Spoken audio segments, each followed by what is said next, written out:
Hi hello నమస్తే welcome back to our channel Rupa Sangeet vlogs. ఈరోజు నేను మీకు మరమరా పోహా ఎలా చేయాలో చూపించేస్తున్నాను. ముందుగా ఒక బౌల్ తీసుకొని లైట్గా సాల్ట్ వేసుకోవాలి.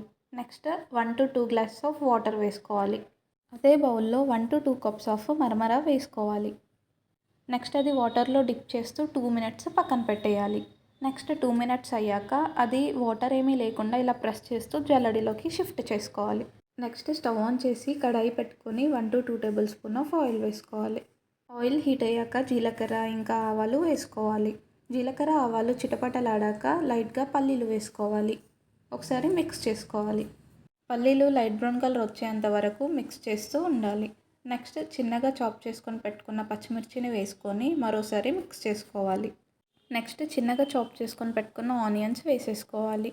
ఆనియన్ మిర్చి త్వరగా వేగాలంటే లైట్గా సాల్ట్ వేసుకొని మరోసారి మిక్స్ చేసుకోవాలి. నెక్స్ట్ లైట్గా కరివేపాకు, నెక్స్ట్ లైట్గా కొత్తిమీర వేసుకొని ఒకసారి మిక్స్ చేసుకోవాలి. నెక్స్ట్ చిన్నగా చాప్ చేసుకొని పెట్టుకున్న టమాటోస్ని వేసుకొని మరోసారి మిక్స్ చేసుకోవాలి.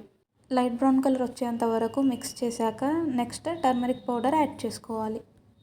ఒకసారి మిక్స్ చేసి ముందుగా తడిపి పెట్టుకున్న మరమరాలను వేసుకొని మరోసారి మిక్స్ చేయాలి. మరమరా పోహాకి ఎక్స్ట్రా టేస్ట్ యాడ్ కావాలంటే హాఫ్ ఆఫ్ ది లెమన్ వేసేసుకోవాలి. అంతే, మన టేస్టీ అండ్ యమ్మీ రెసిపీ మరమరా పోహా రెసిపీ రెడీ అయిపోయినట్టే. సో మీకు కనుక నేను చేసే వీడియో నచ్చినట్లయితే లైక్ చేయండి, షేర్ చేయండి, సబ్స్క్రైబ్ చేయండి. Bye guys.